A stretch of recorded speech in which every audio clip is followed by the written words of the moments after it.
Hey, everybody. I hope you're well. Good morning, good afternoon, good evening, whatever time of day it is, wherever you are. We are so happy you're here. I do love it. Like if you see me looking down in the beginning, I always like want to make sure I'm like the girl who's always wondered what if nobody comes to my party.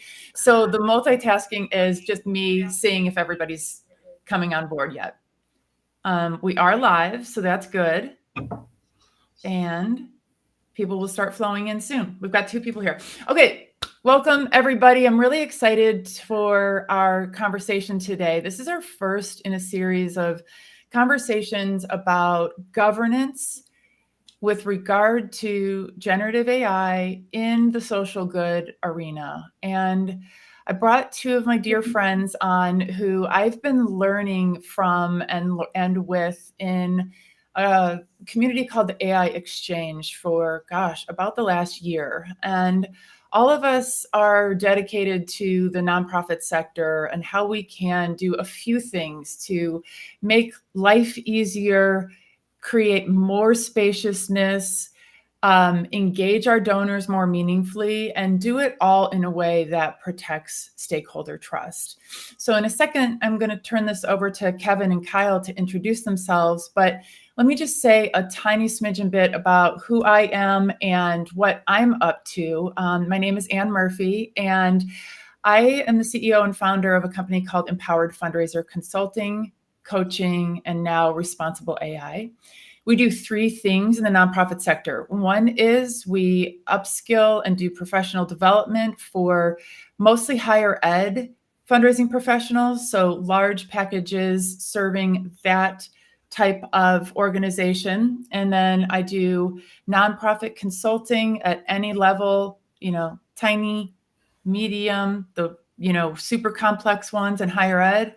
And then we do responsible AI. And what's been interesting over the course of my AI journey is that pretty much everything I do is now AI. So the main arms of our business, the professional development and the consulting, has AI feathered all throughout that. So it's been a really, really exciting time. And I probably have a massive rebranding exercise coming down the pike. The little QR code, it's in my upper left. I don't know if it's left or right, but that will show you what our company offers in terms of responsible AI consulting, upskilling, and change management. So feel free to point your camera at that anytime, and I'll remind you again. So with that, I want to introduce my dear friends. I'm going to turn it over to Kevin first to introduce himself, can you say a little bit about your AI journey and especially like your new focus on aligning your own personal value system with helping the nonprofit sector?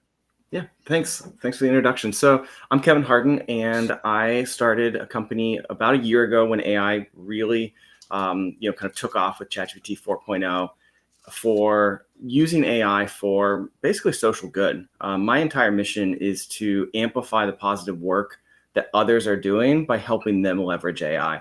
We have so many issues in the world right now, just between climate change and like political decisiveness and the thing for me is like biodiversity loss, like really like breaks my heart. And so I see all the people out there that are committed and doing actionable good work in the community to solve these problems. And what I think is like, how can we help them do more of the good work they're doing? It's going to take everyone to do that, to solve these problems. And so AI is kind of going to be the great equalizer. It's going to help people just get more done.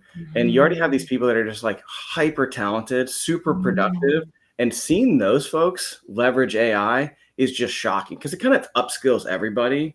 But seeing someone who's already like an executive, it's an A player, somebody who's just like sheer force of will, got it done, and help the people when they use AI, it's wild. And like I'll hear things all the time, like, oh, I just did 3 weeks of work in 3 hours, or I just did like 5 hours of work in 45 minutes. And what I'm hearing is like, oh, I got my weekends back because that time I needed to write that grant. Well, you don't have 8 hours in the middle of the day to sit down and write a grant. So that kicks your weekends. Well, all of a sudden, like, your work-life balance is kind of back in normal again, and you're reducing burnout. So I'm new to the nonprofit space a little bit. I've been a social entrepreneur for about 7 years. but really with this latest development of AI, thinking about how do I really use this technology and help others leverage it for good? And that's what I'm all about. I love that on so many fronts, especially the piece about burnout. There's that, our friends just published a research study. Evan Wildstein and Michelle Vrin just published a study that indicated that 75% of nonprofit staff are either currently looking for a job or will be in the next year. And so much of it is due to culture, which had huge impact on burnout. So I love that focus. Kyle, tell us about you. Hello, and thank you so much for having us. My name is Carl Behrendt. I'm the founder of an organization called NFPs.ai, so it stands for not-for-profits.ai.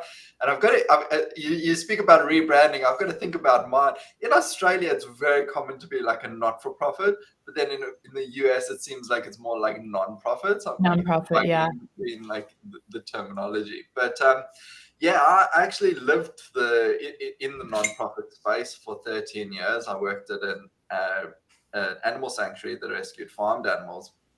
And, if we want to speak about burnout, I've lived that.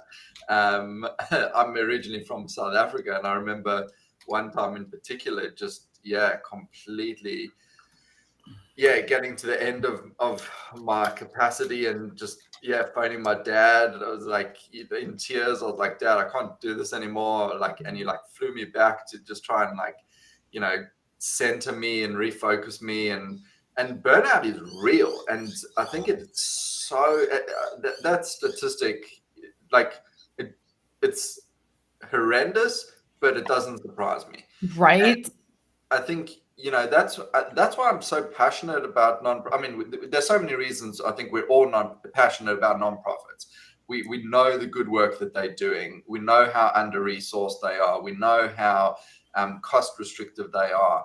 But I think for so many of those reasons and more, it is why they are perfectly positioned to benefit the most from AI. When have you met a nonprofit organization that said we've got we're worried about freeing up our staff with, more time, because what are we going to give them to do? I've never come across an organization like that. But by freeing up them with these time that on tasks that are either repetitive or they don't necessarily like doing or want to do, all of a sudden you empower them to do and put more effort into things that they do love doing. And I think that is so emotionally fulfilling. There's nothing more draining than just doing these repetitive tasks that you hate doing. And AI is the most amazing assistant that can help with that. So ultimately, my goal is to try and showcase ways that they can, reduce costs, increase impact, and save time. And I think we're entering a really interesting time now where this technology is providing that. Just quickly, last point, then I'll stop rambling, but it is so accessible. Never before has a technology come around that is just so accessible to everyone.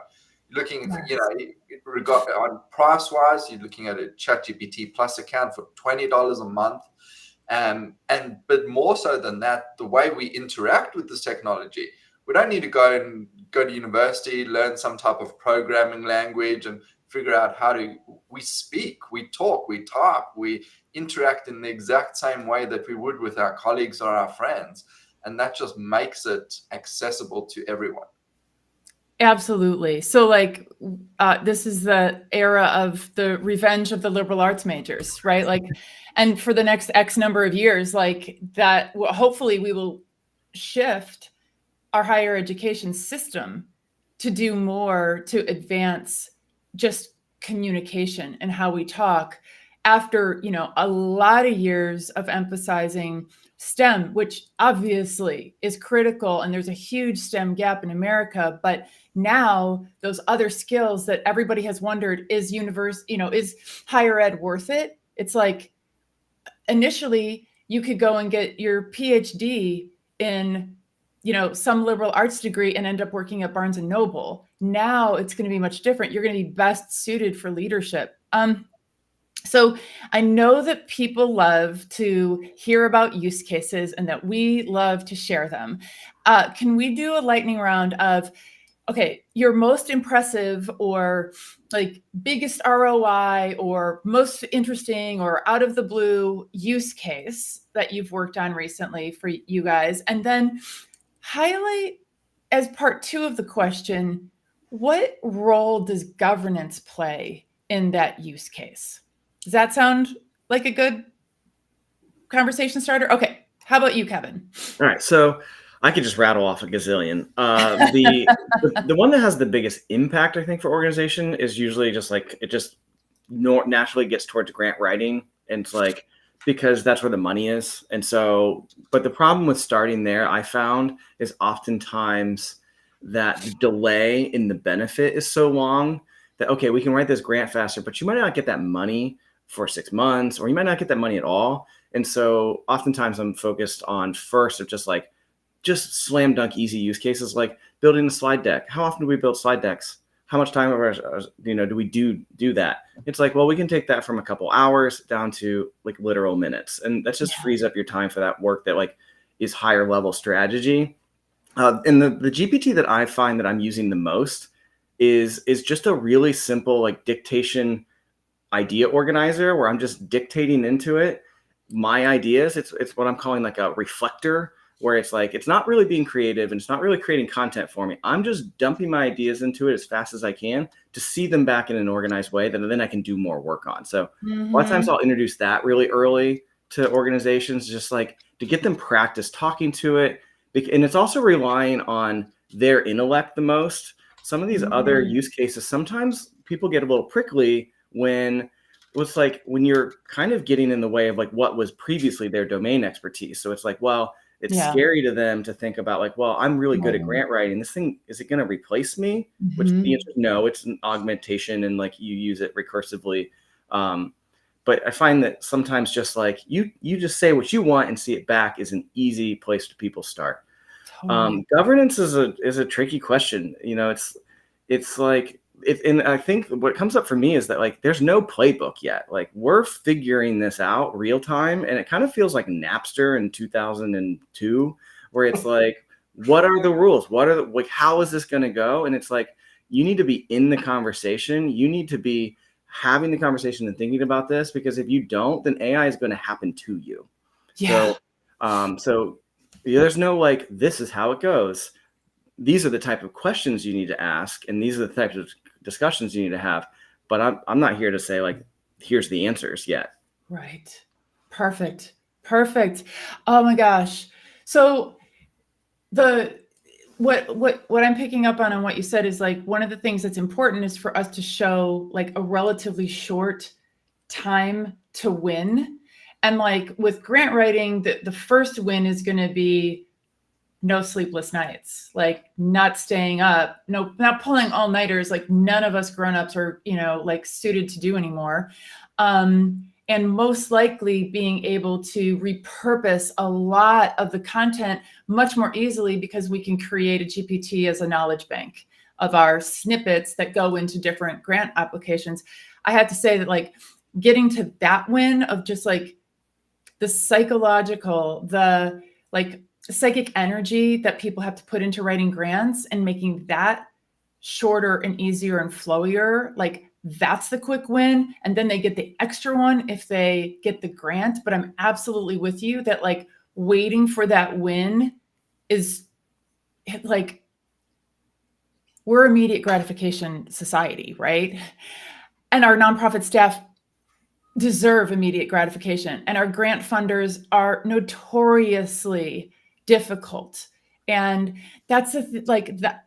I'm going to pass it over to Kyle in a second, but that's an example of what I love to talk about breaking what's already broken. So part of the reason why our funding agencies like to, like create this long, laborious, labor-intensive processes. Sorry, I'm trying to move I don't even know what I'm doing with moving the screen around. There we go.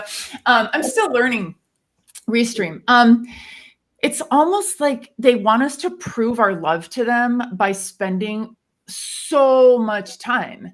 And Yeah. now we're going to be able to get these things done faster. And I think it's going to turn the table a little bit of like, you know what? But, you know, here's a whole bunch of here's 50 applications that are done perfectly well, rather than 3 that were done, you know, in the middle of the night. And they're going to have to sharpen up their own practices, right, to accommodate for the fact that we're all submitting banger grants. Like, and I think that's going to help hopefully change that power dynamic. And they're not going to be able to say don't use Gen AI, because they're going to use Gen AI to process the grants. Kyle, okay, I'm going to move you around the screen. Let's see what happens. Okay. Now I'm full screen. I mean, I think we could talk about. I think we could talk about that topic for the rest of the hour. I mean, you know, is it going to become this battle of AIs? Your AI grant writer versus your AI grant recipient analysis GPT. It's such an interesting space, and you know, on that, I wonder if this will drive more human to human interaction. You see this more in like the commercial world, like sales teams are leveraging AI to amplify their ability to close sales and things. And it's like, you know, I wonder about recruitment. Sorry, I'm just going a little bit off track, but no, please. You know, when you start applying for jobs and you're using AI to write your cover letter, and then they're using AI to analyze your cover letter based on the job. And ultimately, I imagine that this is going to just drive us to do more one-on-one, human-to-human conversation, which I think is a good thing ultimately. Me too. But to circle back, I think I might start on the governance, just to build on what Kevin said. It is such an important conversation, and exactly that, it needs to be a conversation. And the first thing that I always recommend organizations to do is to develop an AI policy. And you're not going to get it right the first time. It needs to be a working document, but I think there's a few benefits to this. Firstly, you get everyone in the organization to share their feelings and their perspectives of this technology. Everyone has a different perspective of it. Like, some people love it, as you said. Some people are possibly using it secretively that the organizations don't even know about. Others probably aren't, or don't know about it, or some people may not like it. So I think firstly, to give everyone the opportunity just to express their opinions is really valuable. But secondly, then it gives the organization an opportunity to set a framework of how they want the staff and volunteers to use and leverage AI that they are comfortable with. You know, in particular, non-for-profits spend years and years and years building up this relationship with donors. It is all built up on trust. It is all built up on transparency and authenticity. And you just need one bad situation for that to completely be wiped out. And that no one wants that to happen. And that is a risk. And that's important for people to discuss and figure out what is the strategy that they would like moving forward. And even with that AI policy, I suggest, you know, revisiting it at least every 2 months, because of how quickly this technology changes and how many additional use cases are found. You know, with the use cases, I think that's so interesting. I think there was someone that said once that even if ChatGPT were to stop developing, you know, any advancements now in terms of the large language model, in terms of what it could do, that they predicted it would take still 2.5 years to figure out all the use cases that we have. And it's this exploration. It's an experiment. And I think it's important to do these experiments, but to often, you know, keep them internal and keep the human in the loop, which I'm sure we'll come to talk about in a minute, and ensure that you're not just, you know, using AI to create content or solve a specific problem or task and just let that out onto the world, because there can be some really damaging repercussions from that. But in terms of my favorite use cases at the moment, one is to take a screenshot of your donation page and to feed it into ChatGPT Vision. So for those that don't know, Vision is the ability for AI to actually analyze and comprehend an image. And it doesn't just convert that to text, it literally views this image, the layers, the components, it does understand the text and the imagery and can analyze it based on your prompt. And I ask for three simple things, just 3 ways that this page can be improved to increase donations. Yes. And it's amazing. I did it with a conservation group a couple of weeks ago, and I presented to them. I was like, here's the 3 things. What do you think about it? And they said, that's so interesting. They're looking at redoing their donation page, and they've been speaking to their supporters, and those are the exact 3 things that have been brought up. So it was validated, and it was done in 30 seconds. So right. So amazing. If anyone is multitasking, come back to us for a second, because Kyle just dropped a gem about a use case that literally takes 30 seconds and is money in the bank. Just have ChatGPT evaluate your giving page and tell you how to improve upon it.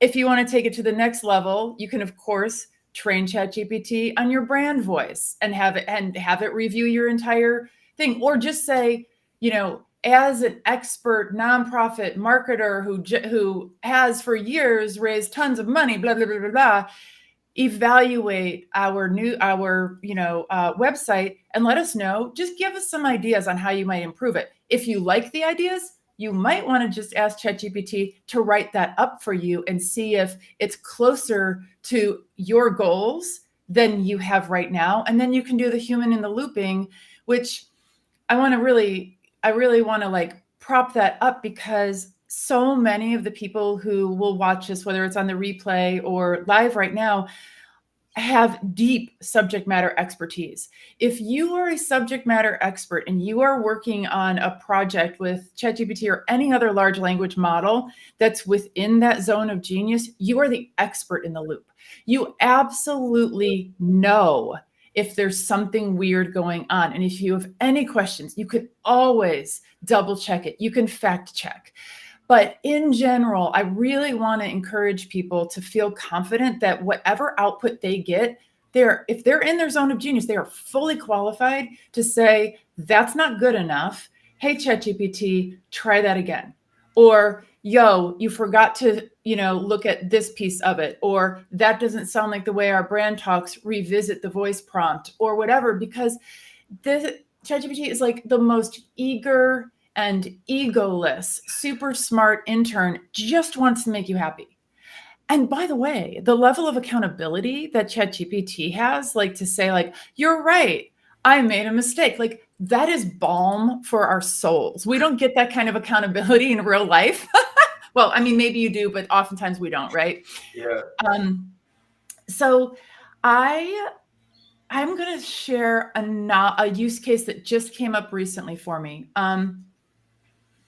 I've really been getting into creating personas with ChatGPT. And what I mean by that is you could take a board chair, or maybe you have a cantankerous board member, or maybe you're getting ready for a very significant solicitation, or maybe you're just trying to acquire a donor.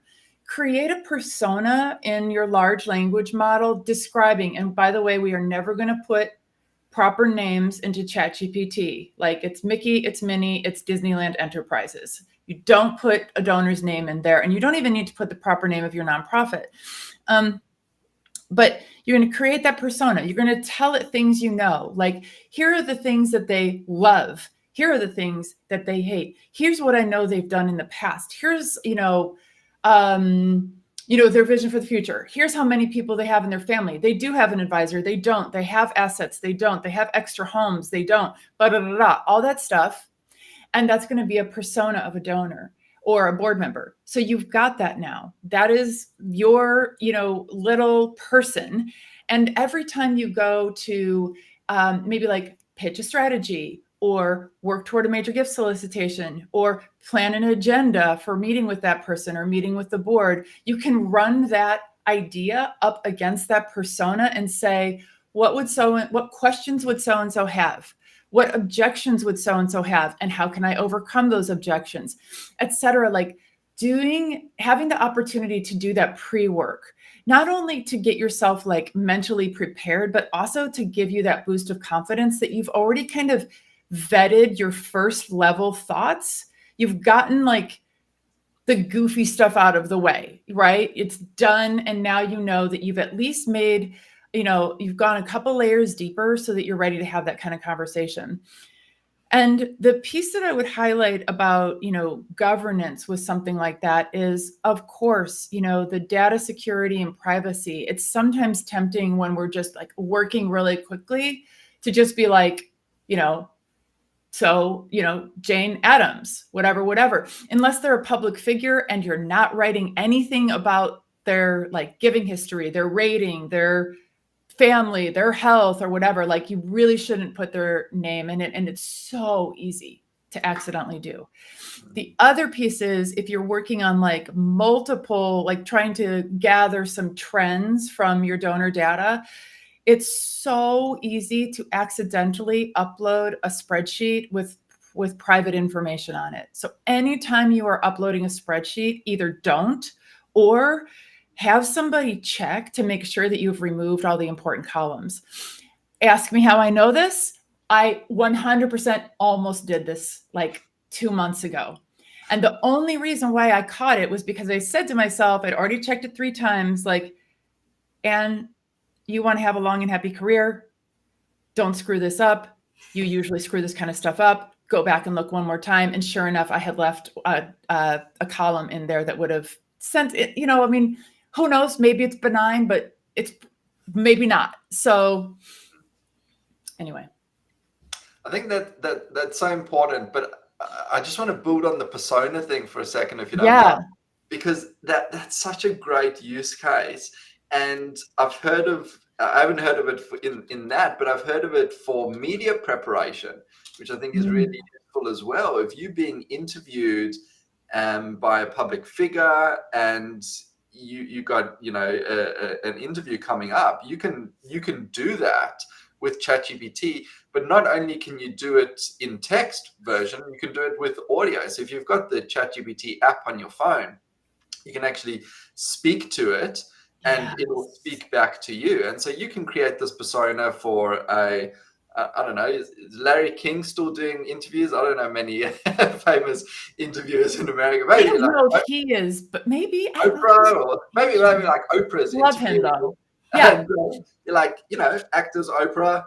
Like, no, it's 100% Oprah. And like you could do like a full-on interview, and as you say, like imagine just that confidence boost from something like that takes very little time and effort, but gives you such a focused experience. Yes. Kevin, have you gotten into that? Yeah, go ahead. Yeah, I want to circle back to what you said, which I think is the crux of what all of AI. And you said it really well. Is like you have to know what good looks like. You have to have enough domain expertise, because you can have ChatGPT make 50 of something. Make me 50 emails to that donor. Make me 50 new landing pages. Like you can get over flooded with information, and then like what's our job as humans? Our job is to pick the best one out of that list. And you need to have some domain expertise to do that. So I think this technology is really powerful for kind of mid to late people in their career, because they've just spent all this pre-AI time getting that knowledge, and now they can use AI and apply their knowledge to it. Because I've seen the alternative of this, where you kind of and I don't know if there's a term for it. I'm calling it an AI illusion, where you think something's good, but you have no idea, you have no domain expertise. And so I've seen it presented to me where someone's like, hey, I made this engineering document, and like, I'm an engineer. And I'm like, that's wrong. And they were very confident that like, it wasn't. And I was like, I know it's wrong. And it's like, and I've seen it where it's like, well, if I have it write a patent for me, well, it looks good to me. Right. It's like, looks all patenty, so. All patenty. Yep. So that's something that like, I basically bring up every time I talk about AI is this like knowing what good looks like is what I'm calling it. And I'm open to other ways to describe that, but you nailed it. And I think it's so important to talk about. Yeah. You know, on that front of knowing what good looks like, I think that where folks like us can bring value, even if we were just, I always talk about like being the fifth grader to the fourth grader. Once everybody out here, once you are in that 5% of people who are using ChatGPT, I think that's maybe using ChatGPT past the 10-hour learning point. I don't know. Once you reach that point, you are the fifth grader, the fourth grader. And what you get to do is you get to be you get to send the elevator down and lift everybody else up. And this is a perfect example of like what you can do. And certainly what we can do is help people go from that 80% mark, which is probably where you're going to get results in the beginning when you're just new. You're going to get like 80% of good, or 80% of what the outcome is that you would ideally want, which, by the way, I learned that as leaders, with people we delegate work to, we're supposed to be fine with 80%. So even with humans, like if you're a good leader and you're not micromanaging, you're supposed to be like, this is 80% of the way I would do it, or 80% of what I would think is excellent. That's how you're supposed to properly delegate. So if you apply that to AI, you're like, I have literally nothing to lose. But where you start to get into that like 90 and 95% is when, after you've been using the models for like 10 hours, you're going to start seeing some of the nuances. You're going to be able to take your like really just weekend language type of prompts and do, like, by the way, Kyle has an amazing tutorial. It's like maybe 10 minutes on LinkedIn where he goes through the prompting process and like, here's your headline, here's your persona, here's your context, here's your samples, here's your output. Like, go look at Kyle's LinkedIn profile and find that it's maybe like 4 or 5 down. I think, Kyle, maybe 6 or 7 now. Yeah, maybe I'll pin it. Yeah, pin it, because it is a fantastic tutorial on prompting. Everybody here and who was on the replay, just go to his thing and your prompting will go up like exponentially better in 10 minutes. And then you'll start getting those results that are like 90 to 95% of what you would hope and dream for. So, but also don't think that you need instructions to start trying it, because you don't. People are like, well, can I set up a meeting to like have you teach me? I'm like, literally, ChatGPT is a better teacher of ChatGPT than anyone. Yes. And all you have to do is just talk to it like a human, and like it works. Yeah. Especially if you get the voice control set up. And so I get a lot of pushback of like, well, I can't do it until I know stuff. It's like, no, you can do it now. Trust me. You can do it right now. Since we just had a whole bunch of people join, I want to give like a little like reset, let people know where we are in the conversation. If you haven't yet met Kyle or Kevin, take a look at their LinkedIn profiles. The three of us are all in the social good space, working with nonprofits, implementing generative AI, particularly with an angle of responsible AI, in keeping with the framework for responsible AI and fundraising for the most part, give or take. That's probably, about where all three of us land, and that's at fundraising.ai, and it's perfect for all, use cases in nonprofit. And right now we're talking about like two things. We're talking about use cases and we're talking about governance. So sort of like, what are the risks and what are the rewards? What's on the table, particularly in an environment where, like our sector, where what we have is stakeholder trust. We're asking people in many cases to do something highly irrational, aka giving their money away, right? We're a capitalist society. We're saying, give your money away for nothing, right? For making an impact in the world, for sure, for your legacy, for your dopamine, for living longer, for, giving back, et cetera, but you're not getting a Ferrari.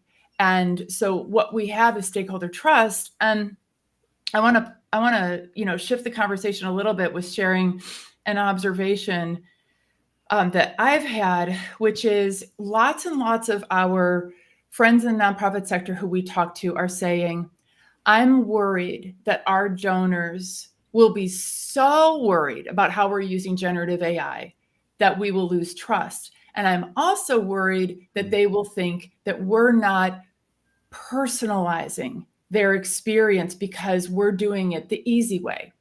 And while I do think that it's important to, like both things can be true. I think that can be true. And also, something for us to think about is that we're already getting the signals that our boards and our donors are absolutely going to expect us to run well-functioning businesses. Their companies are making the sacrifices to change their business operations to implement generative AI. They're absolutely going to expect that we are using ubiquitous technology in business operations because they're investing in us. And if we're like, think back in the day, if we were like, you know what, we're not going to use email. We're just going to do it the old way. And then this is magnified times 1,000, right? Or if we were like, you know what, everybody's got to come to work every single day in the office, period. Or, we're not using cell phones, or we're not texting donors, or whatever. Like, they would say, rightfully, why would I give my money to a ship that's sinking? Because that's what we're doing. So anyway, I wanted to share and ask you two, like, how are you coaching your clients on how they talk about generative AI with their stakeholders, how they talk about how they're using it? I can jump in if you go ahead. like. Yeah. I think I'll circle back to, again, this importance of having a policy that you can reference and leverage, because it is going to be this question that comes up, and you don't want people making it up or saying, oh, this is how I use AI and this is how I don't. I think this is why it's fundamentally important for each organization to have a policy that they can, whether they have it internally or externally shared, like there needs to be some type of external version that they can provide to their supporters that ask about how they're using AI. In terms of the personalization and donations, this is possibly like the area that worries me the most, and I'm going to love to hear your perspectives on this as well, because I've seen now in quite a few CRMs and fundraising platforms these new options to personalize the donation amounts based on the donor's past giving. So personalization is important, and I'm sure we'll all agree on that.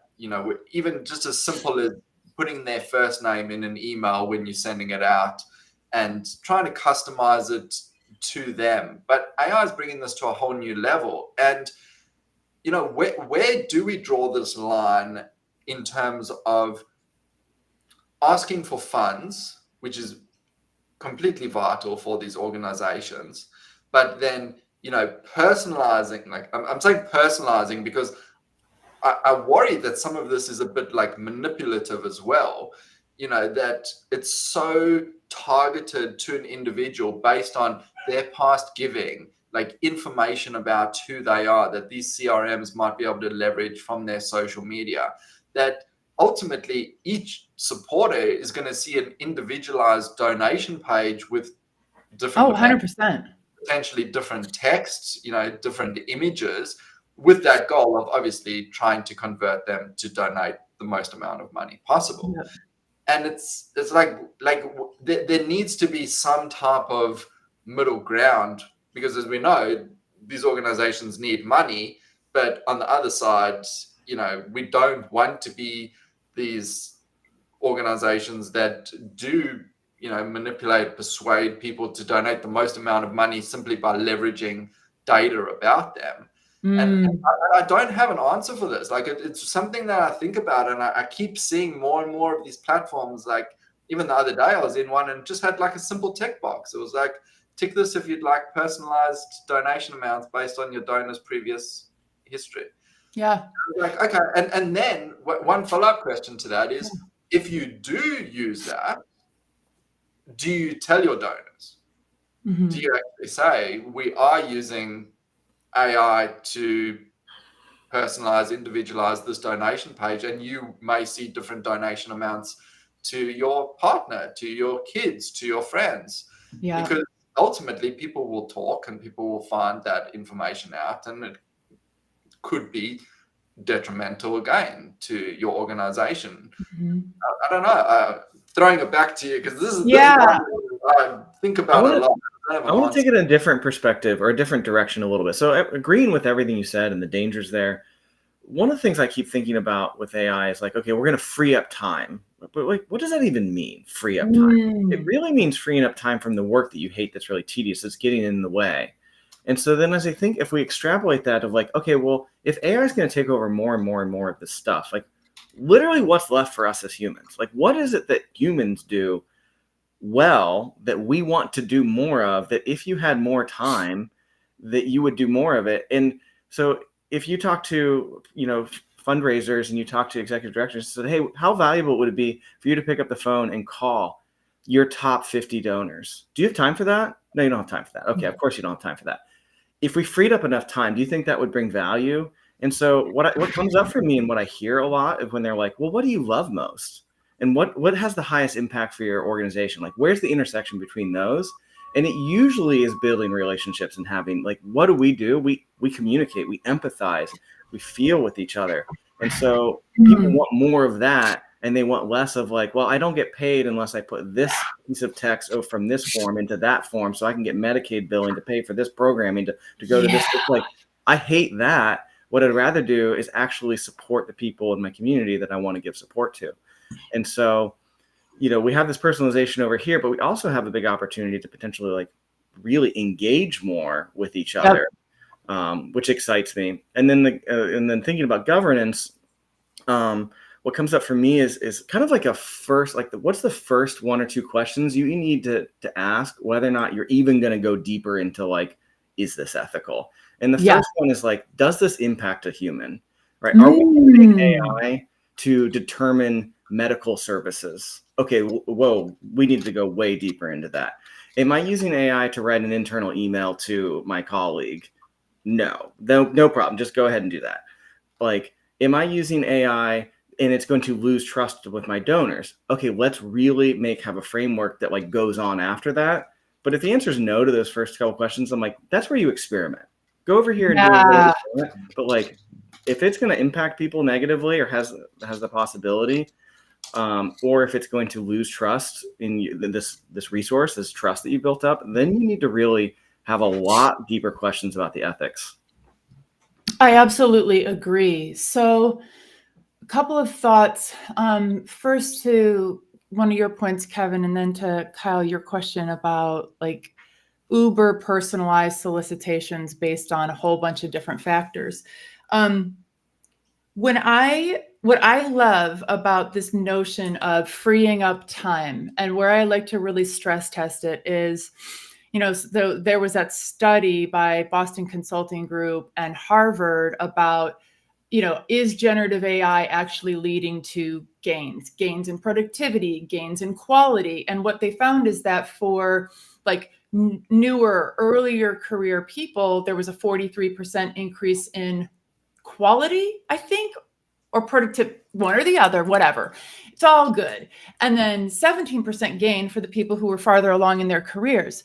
So if you take that example of, hey, executive director, what's getting in the way of you calling your donors? The first thing they're probably going to say is time, which is totally legit. But when you go under that, you're also going to find that it's fear of rejection. It's not having the right information.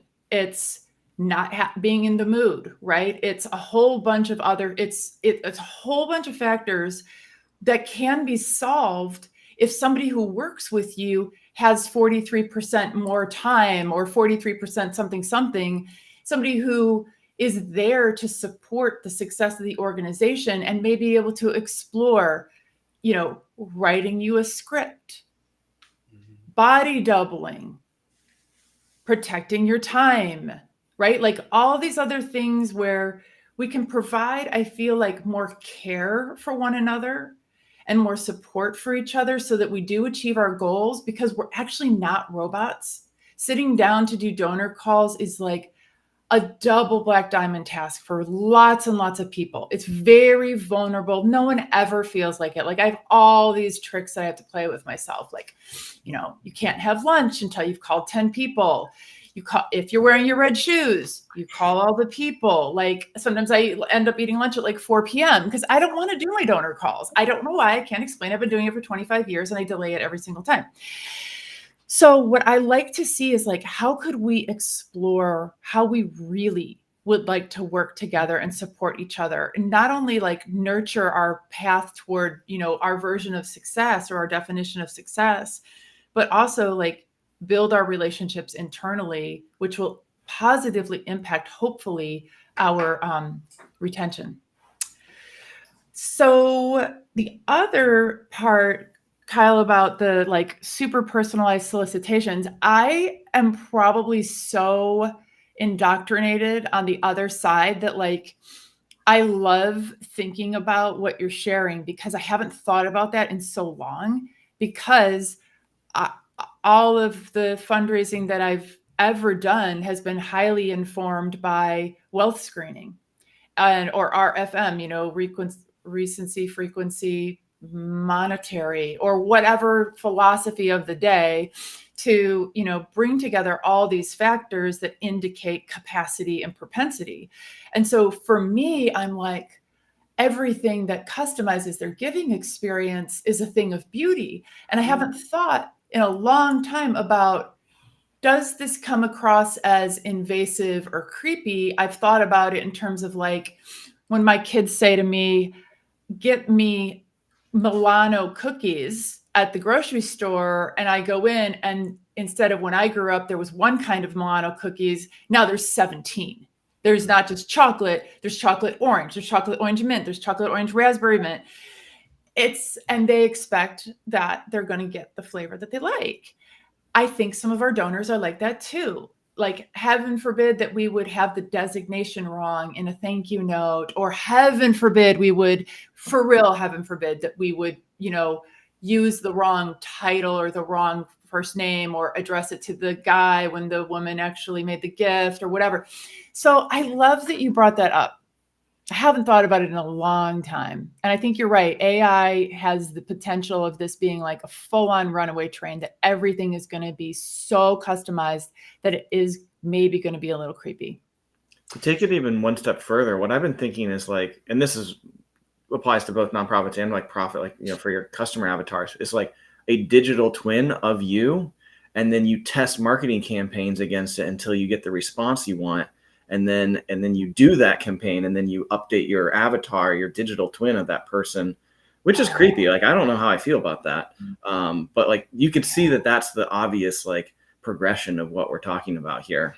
Yeah, right. That like, now we're taking our hyper personalization and oh boy, it's an endless loop, right?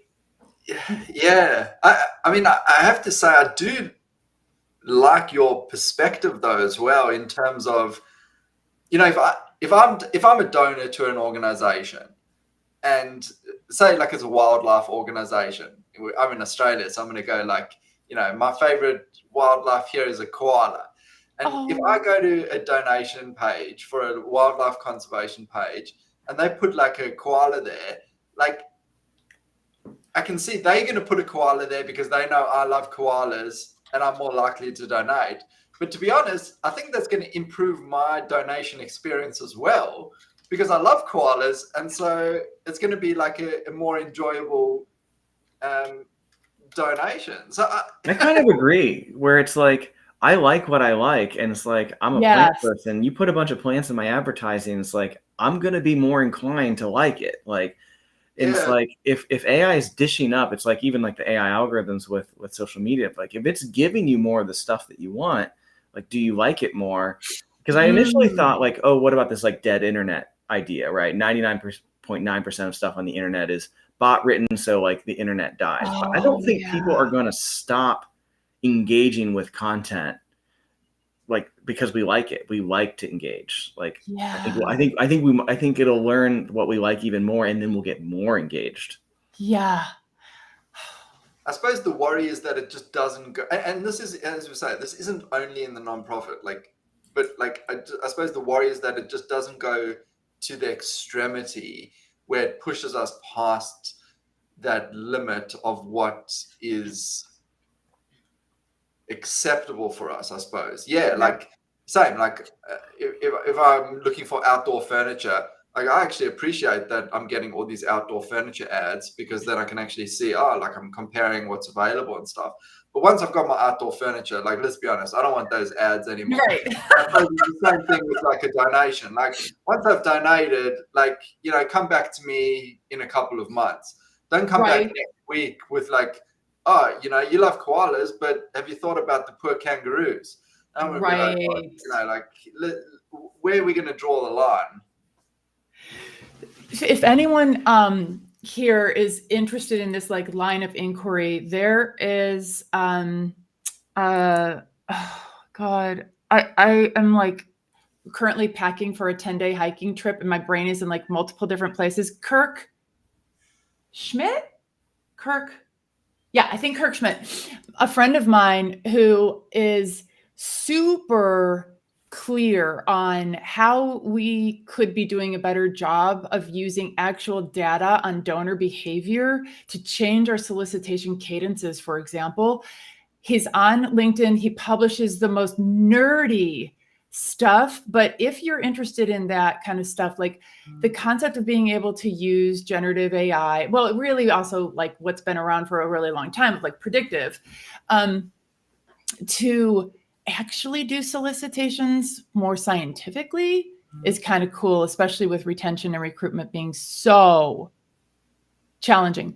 I wanted to move on to like hearing about how you all are actually serving clients. But first of all, have you seen a wet koala? I don't know if I have. I mean, I'm sure I have, but there's a lot of like scary images. I think there's this conception that there's like these drop bears here and stuff, and so I think some people think that that's real. Okay, please, if you're sitting at your computer, honestly, everybody here, okay, I know, you know what? They'll never give to support koalas ever again. It's horrific. Okay, shifting gears quite a lot. Talk to me a little bit about, first of all, how people can get, did you look? I did, and that's so shame they don't have like a lot of shelter. They're so cute. I know, it's really sad that they're getting rained on like that. Yeah. And, like the one guy is like on a little on a log. Yeah, with the floods. Oh, with a flood. But okay, I'm sorry. I don't. Okay, they're very cute. I love animals too, and I do love koalas. I love pandas the most, though. I think they're such characters. Oh my gosh. So talk to us about how people can work with you and what that looks like. Either one of you, go for it.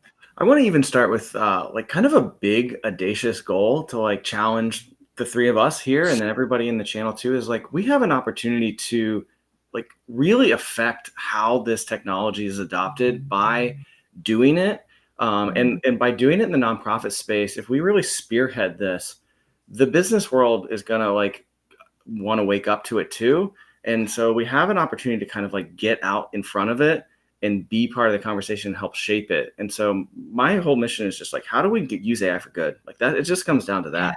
Yeah. And then if we can do that, then all the businesses are going to want what we have. And like, but we have the opportunity to like build something that is like meaningful, impactful, and give as much of it away as possible. Yes. So Kyle and I do a weekly webinar. It's like a live training, but it's also like a workshop where we show use cases, and then we want you to like, use GPTs and do stuff. It's like a learning showcase. So it's super interactive. It's super fun. It's every Wednesday. It's because he's in Australia. It bounces between 4 p.m. Eastern and 7 p.m. Eastern. So that way the Australian folks, and it's different days because of their upside down world. So we do Wednesdays.